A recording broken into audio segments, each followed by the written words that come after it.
하나님께서는 이스라엘 백성들과 최초의 언약을 맺으시는데 그 언약을 어디서 맺으시냐? 바로 시내산에서 맺으십니다.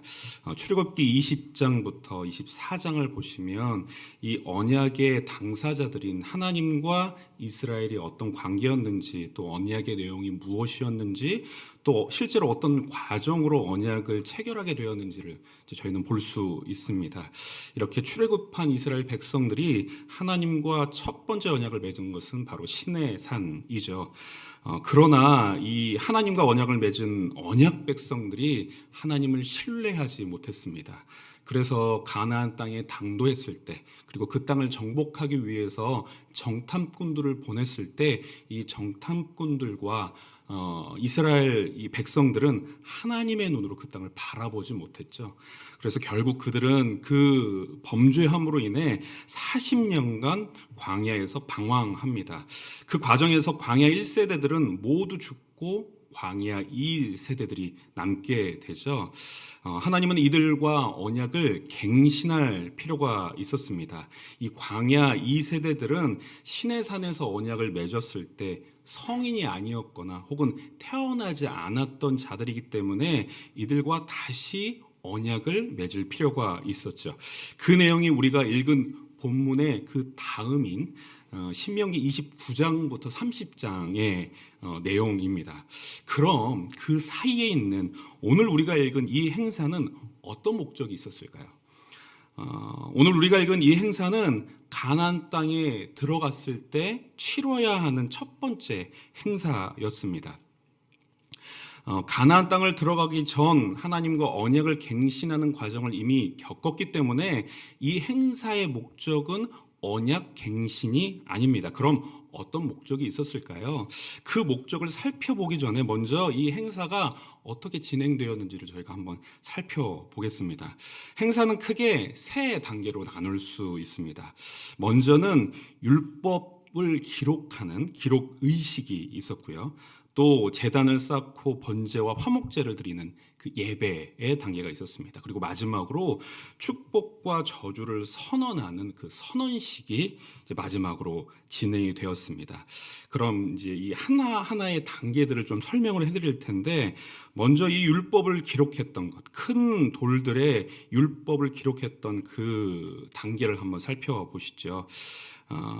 하나님께서는 모세를 통해 이 가나안 땅에 들어가면 큰 돌들을 세워서 기록하여라, 그곳에 율법을 기록하여라 명하십니다. 이렇게 큰 돌을 세우고 거기에 기록을 남기는 것은 이 고대 근동에서 중요한 공문서를 보존하는 일반적인 방식이었다고 합니다. 그리고 이 행사는 그냥 가나안 땅에 이제 들어가서 너희가 살다가 생각이 나는 어떤 때에 드려야 하는 행사가 아니라 들어가서 바로 드려야 하는 행사라고 말씀을 하시죠. 그래야 하나님께서 말씀하신 이 가나안 땅을 너희에게 주겠다 말씀하십니다. 물론 현실에서는 약간의 차이가 있었습니다. 이스라엘 백성들이 여호수아서 8장에 가서야 에발산과 그리심산에 당도하여서 그곳에서 이제 이 행사를 치르게 되는데, 그 시점이 언제냐? 여리고성을 무너뜨리고 아이성을 점령한 후였습니다. 그러니까 약간 이제 물론 초반이긴 하지만 그래도 완전 들어가서 바로 들어갔던 것은 아니죠. 물론 이 과정이 순탄치는 않았습니다. 이 여리고성을 무너뜨리고 아이성을 점령하는 과정에서 문제가 있었죠. 우리가 너무나 잘 아는데요. 이 하나님 앞에 온전히 바쳐야 하는 것에 욕심을 부린 그 아간의 죄 때문인데요. 아마도 이와 같은 범죄로 인해서 여호수아는 빨리 에발과 그리심산으로 가야겠다. 그래야 하나님께서 약속하신 이 언약을, 하나님과 맺은 이 언약을 공식화할 수 있겠다. 그래서 이 아간의 범죄와 같은 실수를 막을 수 있겠다 아마 생각하지 않았을까 합니다. 그리고 이 가나안 땅에 들어가서 큰 돌들을 세울 때 석회를 바르라 말씀하시는데요.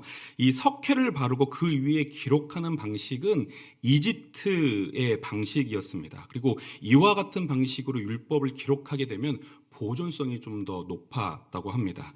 그래서 이 큰 돌에 새겨진 율법이 오랫동안 보존이 되어서 이 행사에 참여한 사람들과 그 후손들이 보고 기억할 수 있었던 것이죠. 그리고 이 기록한 그 율법은 모든 율법이어야 했고 또 오류 없이 명확하게 기록해야 했습니다. 우리가 읽은 8절을 보면 너는 이 율법의 모든 말씀을 그 돌들 위에 분명하고 정확하게 기록할지니라 라고 명하고 계신 것이죠. 이 부분은 하나님의 이 율법이 얼마나 중요한지 또 그 율법을 모두 빠짐없이 정확하게 이해하고 배우는 것이 얼마나 중요했는지를 알게 합니다. 여기까지가 첫 번째 단계이고요. 두 번째 단계는 예배입니다. 이 행사는 단순한 행사가 아니었던 것 같습니다. 이 공동체가 하나님 앞에 나아가 하나님께 올려드리는 예배와 같은 것이었죠. 그래서 이 행사의 중심에는 예배 혹은 제사가 있었습니다. 정확하게 말하면 번제와 화목제가 있었는데요. 그럼 왜 번제와 화목제를 드리라고 명하셨느냐? 먼저 이 번제를 살펴보겠습니다. 번제는 수직적인 제사였습니다. 이 번제는 다른 제사들과는 다른 특별함이 있었는데요. 다른 희생의 제사들은 부분적으로만 태워서 하나님 앞에 드리고 나머지 고기는 제사장과 때로는 예배를 드리는 자들 혹은 그 주변에 있는 자들이 나누어 먹게 했습니다. 그러나 이 번제는 제단 위에서 그 제물을 온전히 다 태워 버려야 했던 것이죠. 이와 같은 방법으로 제사를 드렸던 이유가 두 가지가 있는데 첫 번째로는 속죄의 의미가 있습니다.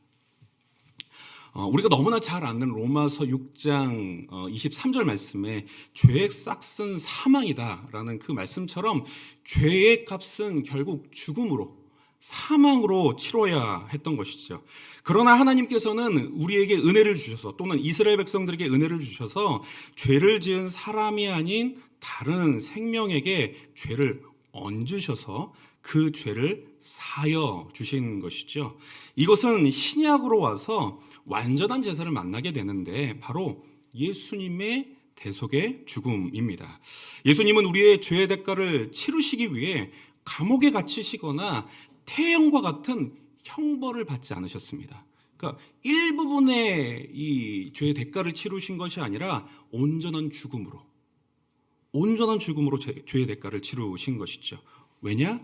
죄의 삭은 사망이기 때문에, 죄의 대가는 사망뿐이기 때문에 번제는 이 모든 과정에 참여하는 이스라엘 백성들의 죄를 해결하고 거룩하신 하나님 앞에 나아가는 그런 과정이었던 것입니다. 그리고 두 번째로 번제는 자신을 온전히 드리는 것을 의미했습니다. 성경 시대의 대부분의 사람들은 농사를 지으면서 근근히 살아가는 사람들이었습니다. 그래서 그들에게 이 고기는 매우 귀한 것이었고 또 사치스러운 음식이었습니다. 때문에 이 고기는 절기나 귀한 손님이 왔을 때만 먹을 수 있는 음식이죠. 사실 저 어릴 때만 해도 이 고기가 상당히 귀했습니다. 그래서 한 달에 한 번 먹을까 했던, 그러나 요즘 우리 아이들은 정말 매일매일 먹는 그런 이제 상황인데, 이처럼 이 고기가 귀하고 동물을 키우는 것이 이 저축을 하는 것처럼 생각했던 그 시절에 하나님 앞에 이 희생의 제물을 드린다는 것은 정말 엄청난 헌신을 하나님 앞에 드려야 했던 것이죠. 그것도 다른 제사와는 다르게 그 고기를 나눠 먹을 수도 없잖아요. 온전히 태워 드려야 했기 때문에 이 이스라엘 백성들은 번제를 하나님 앞에 드림으로써 이 율법을 지키기 위해 우리의 모든 것을 헌신하겠습니다. 이 모든 것을 하나님 앞에 드리겠습니다라고 헌신하는 어떤 그런 과정이었습니다. 두 번째로 화목제는 나누는 제사였습니다. 아까 말씀드렸던 것처럼 번제가 수직적이었다면 이 화목제는 수평적인 제사였습니다. 이 제물의 일부를 하나님 앞에 드리고 나머지는 나누어 먹었죠. 그러면 어떤 제물을 하나님 앞에 드렸냐? 하나님 앞에 드린 이 제물은 기름과 피입니다. 성경에서 이 기름진 것은 좋은 것을 의미했습니다. 기름진 땅, 기름진 밀은 좋은 땅과 좋은 밀을 의미하지 않습니까? 또 실제로 이 소의 이 기름들은 여러 가지 용도로 사용되는 비싼 물품이었다고 합니다. 때문에 하나님께 좋은 것을 드리는 의미로 기름을 드렸던 것이죠. 그리고 뿐만 아니라 이 피를 하나님 앞에 왜 드렸냐? 레위기 7장 22절 이후 부분을 이렇게 쭉 보시면 하나님께서 피를 먹지 말라라고 하시는데 그 이유를 무엇이라고 말씀하시냐면 피는 곧 생명을 상징하기 때문이다. 피가 곧 생명이기 때문이다. 이처럼 이 피가 생명을 상징하는 것이기 때문에 생명을 창조하시고 주관하신 하나님 앞에 돌려드려야 했던 것입니다. 그럼 이렇게 하나님께 기름과 피를 드린 후에 남은 고기는 어떻게 했느냐? 바로 제사를 주관하는 제사장들과 또 제사를 드리는 사람들, 주변 사람들과 함께 나누어 먹었습니다. 이와 같이 먹는 것은 이 화목제를 드리는 이유와 연관이 있는데요. 보통 화목제를 드릴 때 세 가지 이유가 있었다고 합니다. 첫 번째로는 감사한 일이 있을 때 드렸다고 합니다. 그러니까 거친 항해를 마치고 혹은 위험한 여행을 마치고 돌아왔을 때 감사의 의미로 드리고, 또 병에서 나았을 때 혹은 특별히 어떤 감사한 일이 있을 때 하나님 앞에 이 화목제를 드렸다는 것이죠. 또 서원을 하거나 혹은 서원하는 일이 마무리되었을 때 드리는 제사가 바로 화목제였고요. 마지막으로 자원하여서 드리고 싶어서 하나님 앞에 드렸다는 것이죠. 그러니까 이 화목제를 드린 이유는 하나님으로 인해 구원을 얻은 것과 또 하나님과 언약을 맺을 수 있었던 것, 또 가나안 땅에 들어가서 살 수 있게 된 것을 감사하며 드렸던 제사일 것이고, 또 하나님께서 주신 그 율법을 지키겠다고 서원이나 이 서약을 하는 그런 의미도 있었을 것입니다. 그리고 함께 음식을 먹고 나누면서 이 서로를 격려하는 의미가 있었을 것입니다. 마지막으로는 특별한 순서를 갖는데요. 우리가 함께 살펴봤던 앞부분의 이 두 단계는 사실 다른 과정에서도 혹은 다른 행사에서도 경험할 수 있었던 그런 행사였을 것입니다. 그러나 마지막 단계는 다르죠. 먼저 이스라엘 백성들은 요단강을 건넌 후에 시므온, 레위, 유다, 이사갈, 요셉이라고 되어 있는데, 이 요셉의 아들들이 있지 않습니까? 에브라임과 므낫세를 이제 이렇게 합친 건데, 이 베냐민은 요셉 지파를 포함해서 베냐민 지파는 그리심산에 서야 했습니다.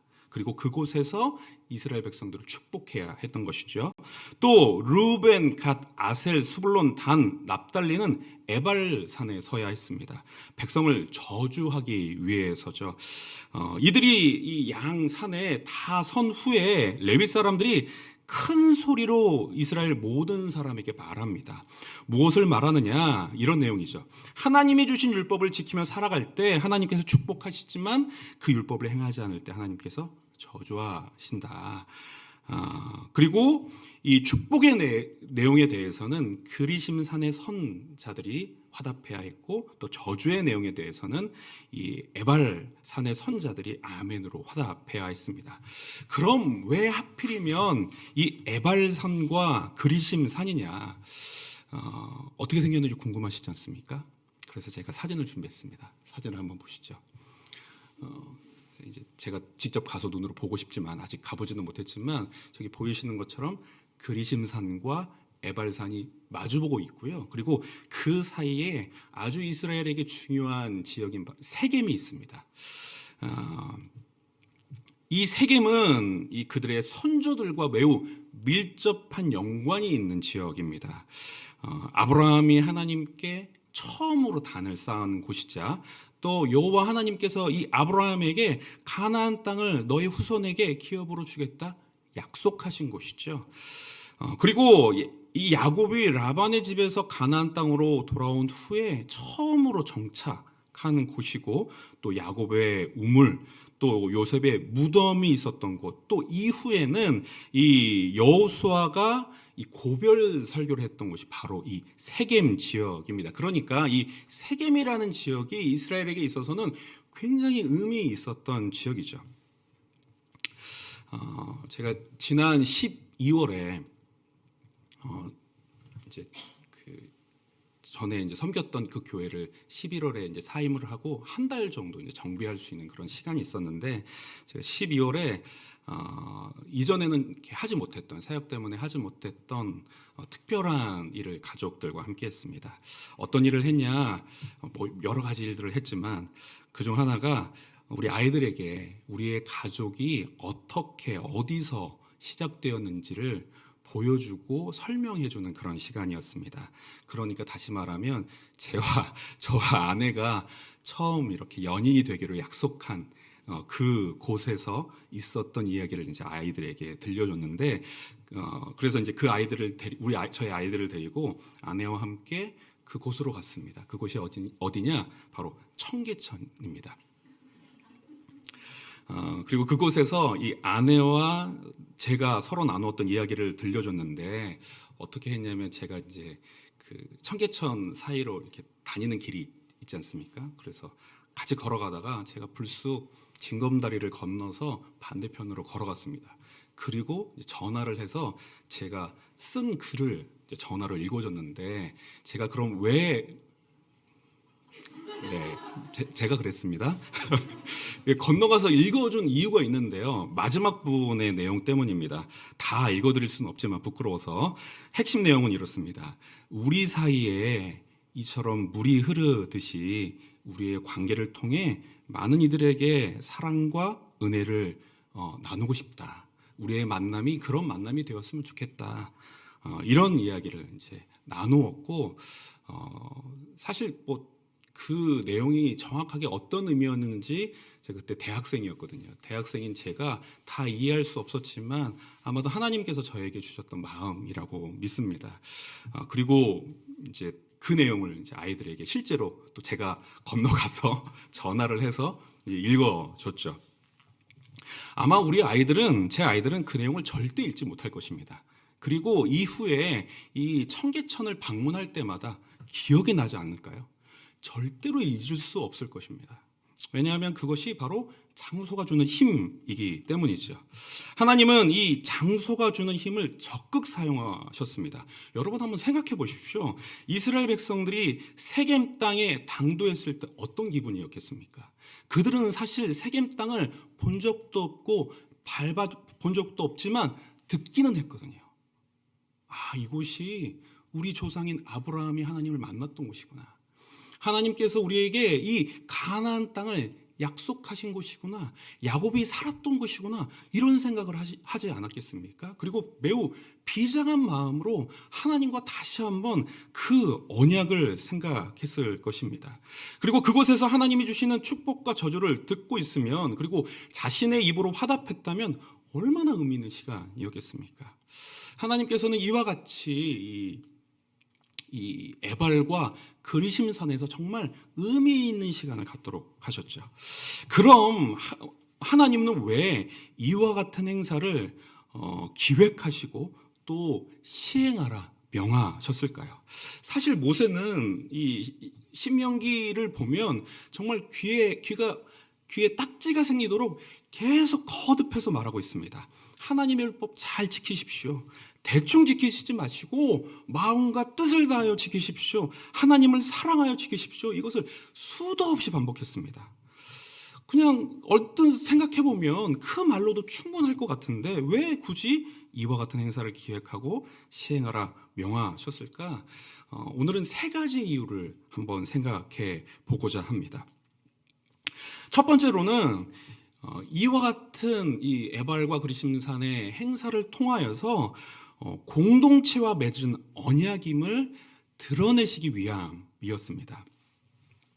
먼저 이 과정들을 보시면 매우 이 모든 행사의 과정들이, 단계들이 공동체적이었음을 우리는 알 수 있습니다. 먼저 그들이 드린 제사는 개인적인 제사가 아니라 공동체적인 제사였죠. 공동체가 하나님 앞에 나아가 자신들의 죄를 고백하고 또 이스라엘 공동체가 하나님 앞에 온전히 드려지기를 소망했습니다. 또 좀 더 직접적인 모습일 텐데요. 화목제를 통해 함께 식사를 나누지 않습니까? 그리고 성경에서 보면 여호와 앞에서 즐거워했다.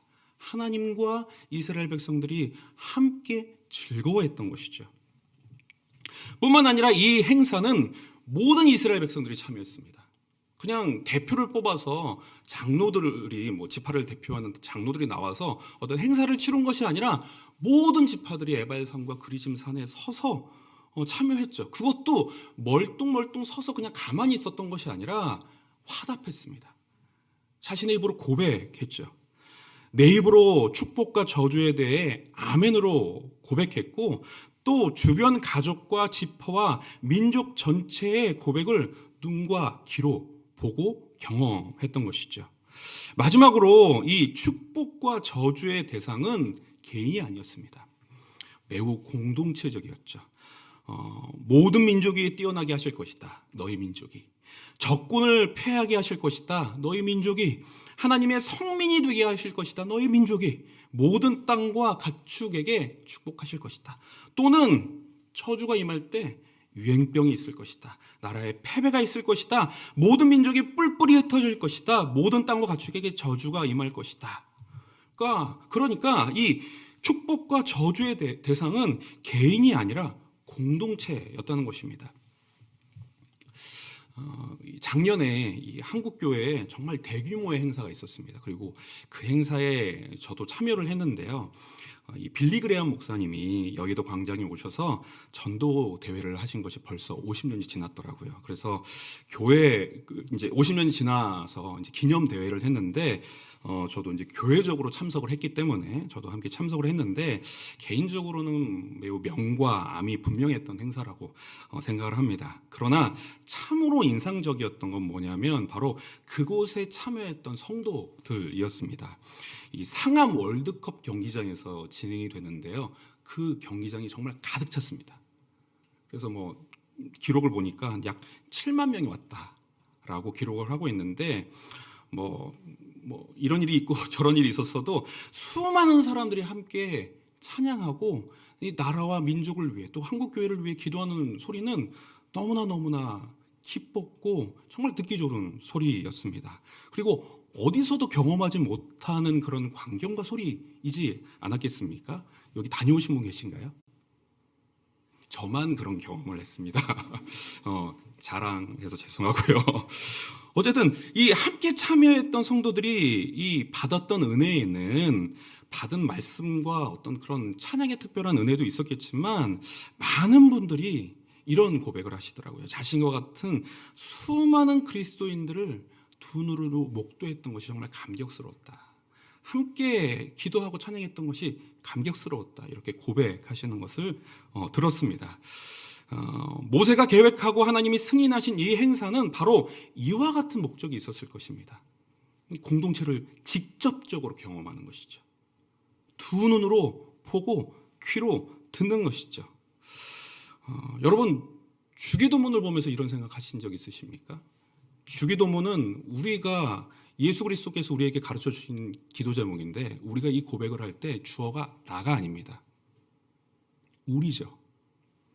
하늘에 계신 내 아버지여가 아니라 하늘에 계신 우리 아버지여, 오늘 우리에게 일용할 양식을 주시고 우리가 우리에게 죄 지은 자를 사하여 준 것 같이 우리 죄를 사하여 주옵시고 우리를 시험에 들게 하지 마옵소서. 주어는 모두 우리입니다. 우리, 내가 아니죠. 또 하나님께서 우리에게 허락하신 구원은 결코 개인적이지 않습니다. 개인으로 멈추시기를 하나님은 원하시지 않습니다. 매우 공동체적이죠. 너만 믿고 너만 잘 살아라 라고 하나님 말씀하시는 것이 아니라 가서 증인이 되라.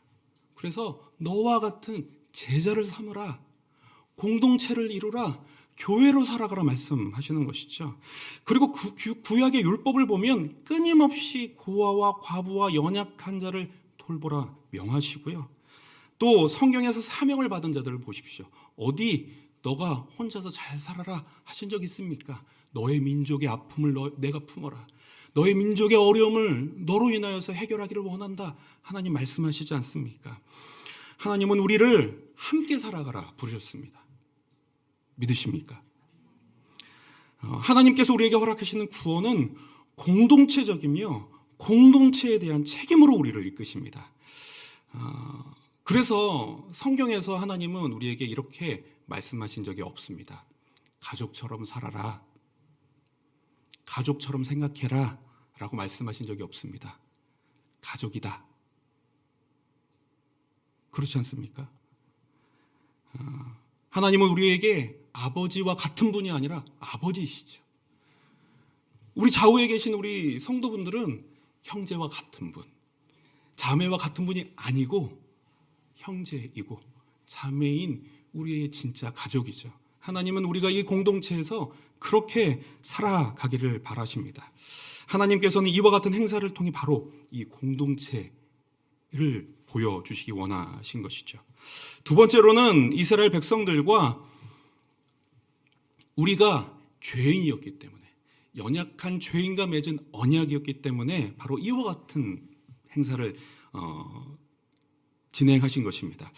재미있는 것은 보면 우리가 읽었던 신명기 27장과 28장의 내용을 보면 매우 흥미로운 부분이 있는데 축복의 부분보다 저주의 부분이 훨씬 많습니다. 그래서 제가 한번 세봤어요. 27장에는 그 저주의 내용이 27장에는 12절, 그리고 28장에는 무려 48절, 48절, 그래서 총 60절이나 되는 부분이 저주였고요. 그러면 축복은 어느 정도 되냐? 28장에만 있는데 19절입니다. 그런데 여기 맹점이 있습니다. 이것이 이제 그 성경에서 구분을 해놓은 것인데 내용을 이렇게 샅샅이 들어가 보면 실제로는 15절, 축복에 해당하는 15절과 19절도 역시 저주예요. 그래서 실제로 따져보면 더 정확하면 저주는 65절, 축복은 14절밖에 안 되는 거죠. 하나님은 이와 같은 행사를 통해서 모든 이들이 빠짐없이 혹은 넘김없이, 요즘에 이제 유튜브를 보면서 저희가 스킵 많이 하잖아요. 그런데 이제 여기서는 절대 스킵이 안 되는 거죠. 넘김없이 축복과 모든 저주의 내용을 듣고 아멘으로 반응하게 했습니다. 그런데 그 내용의 많은 부분이 저주였던 것이죠. 어쩌다 보니까 그렇게 되셨을까요? 아니면 우리 하나님이 좀 화가 많으신가요? 하나님은 그런 분이시지 않으시죠. 무엇 하나 이유가 없으신 것이 없으십니다. 저는 이 자녀를 양육하면서 어떻게 하면 좋은 부모가 될 수 있을까 참 많이 고민하면서 살아갑니다. 그리고 이상적인 부모상은 누구에게서 찾을 수 있을까 고민하고 연구를 해봤는데 저는 성경에서 명확한 답을 찾을 수 있었습니다. 누구일까요? 바로 우리 하나님이십니다. 동의하시죠? 네. 우리 하나님은 완벽한 부모가 되십니다. 우리가 이 하나님으로부터 하나님이 이스라엘에게 부모로서 하셨던 방식을 우리가 제대로 이해하고 배운다면 우리는 이상적인 부모상을 배울 수 있게 되는데, 여기서 그 모든 것을 말할 수는 없지만 하나님의 모습을 보면서 굉장히 모순되는 것 같다라고 생각드는 그 두 가지의 성품, 그러나 부모로서 꼭 필요한 두 성품을 우리는 보게 됩니다. 그것이 무엇이냐면 바로 사랑과 공의입니다. 사랑과 공의는 언뜻 보면 모순되고 충돌하는 것 같습니다. 그러나 사랑과 공의는 함께 있어야 완전해지죠. 그 이유는 무엇이냐? 바로 하나님의 자녀된 이스라엘 백성들이 또 우리들이 죄인이기 때문인데요. 하나님은 이스라엘 백성들을 정말 사랑하셨습니다. 그리고 그냥 사랑하시는 것이 아니라 최고의 사랑으로 사랑하셨습니다. 그러나 그 사랑의 방식은 방임의 사랑이 아니었습니다. 이스라엘 백성들이 이렇게 살아도 되고 저렇게 살아도 좋은 그런 사랑이 아니셨죠. 하나님은 이스라엘 백성들이 하나님께서 준비해 두신 축복의 삶을 살기를 바라셨습니다. 그래서 필요한 것이 무엇이냐? 바로 공의인 것이죠. 사람을 사랑하시나 죄와 절대로 타협하지 않으시는 바로 그 공의인 것입니다. 죄와 절대로 타협하지 않으시는, 단호하시고 어떨 때에는 두려운 그 하나님의 이미지가 이스라엘 백성들의 마음 가운데 있었고, 그래서 그나마 하나님이 두려워서 죄를 짓지 않고 바른 길로 나아갈 수 있었던 것이죠. 그래서 저도 이 두 가지를 동시에 가지려고 부단히 애를 썼고 또 부단히 애를 쓰고 있습니다. 우리 아이들과 누구보다도 친밀해지기를 노력했지만 또 한편으로는 죄에 있어서는 단호함을 가지려고 했습니다. 그래야 우리 아이들이 제가 무서워서 죄를 덜 짓고 그리고 그들이 스스로 예수 그리스도를 인격적으로 만나서 제가 하나님께 우리 아이들을 떠넘기기 전에 그들의 마음과 삶을 안전하게 보호할 수 있기 때문이죠. 이것이 바로 하나님께서 이와 같은 방식으로 행사를 진행하셨던 이유고요. 마지막으로 하나님께서 이와 같은 방식으로 행사를 진행하셨던 이유는 축복의 삶을 살기를 바라셨기 때문입니다.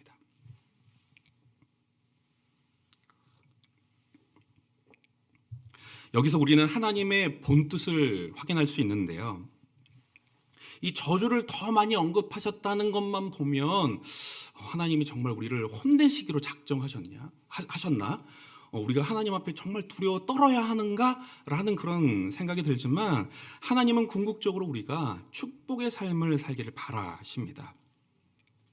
하나님께서 선포하게 하신 이 내용의 양을 보면 저주인 것 같지만 그 구조를 보면 그렇지가 않습니다.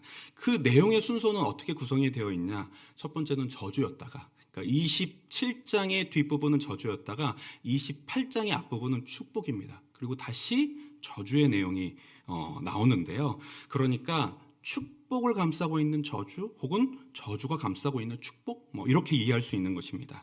그러니까 내용의 순서, 배치를 통해 결국 축복이 강조되어 있음을 우리는 알 수 있는 것이죠. 내용을 대충 보면 이렇습니다. 우상을 만들면 저주를 받을 것이다.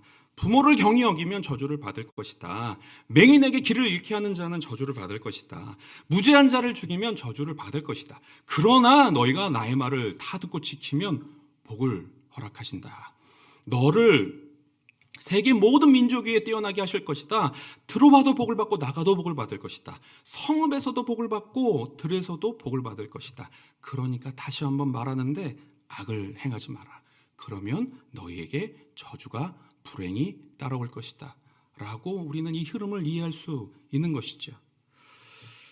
정리하면 하나님은 이와 같은 모든 과정들을 통해서 이스라엘 백성들에게 이와 같은 메시지를 전하고 계십니다. 너희는 죄인인 것을 잊지 말아야 한다. 죄인인 것을 잊지 말아야 한다. 우리 스스로 이 의려올 수 없는 연약한 존재임을 기억해야 한다라고 말씀하고 계십니다. 그리고 그것은 우리에게도 동일하게 말씀하고 계시는 것이죠. 그러나 하나님은 그런 우리를 아시고 성령님을 보내주셨습니다. 성령님께서 우리 마음 가운데 하나님의 말씀을 사랑하는 마음과 순종하고 싶은 마음을 허락하시죠. 그리고 의지를 가지고 순종하려는 자에게 지혜와 능력을 주실 줄 믿습니다. 뿐만 아니라 하나님은 우리를 공동체로 부르셨습니다. 나만을 위하여서 살아가는 것이 아니라 가정과 교회와 세상과 함께 살아가기를 바라십니다. 그리고 그냥 살아가는 것이 아니라 하나님께서 예배해 두신 축복의 삶을 살아가기를 원하시는 것입니다. 오늘 우리의 말씀을 기억하시면서 하나님 앞에 겸손히 살아가시는 저와 여러분들 되시길 축복합니다. 나의 능력으로 서는 것이 아니라 나의 능력으로 의롭게 살아가는 것이 아니라 우리와 동행하시는 성령님과 함께 살아가시는 저와 여러분 되시길 축복합니다. 뿐만 아니라 올 한 해 하나님께서 우리를 공동체로 부르셨고 이 공동체와 함께 축복의 삶을 살기를 바라심을 기억하며 올 한 해를 이 공동체와 함께 승리하시는 저와 여러분들 되시길 축복합니다.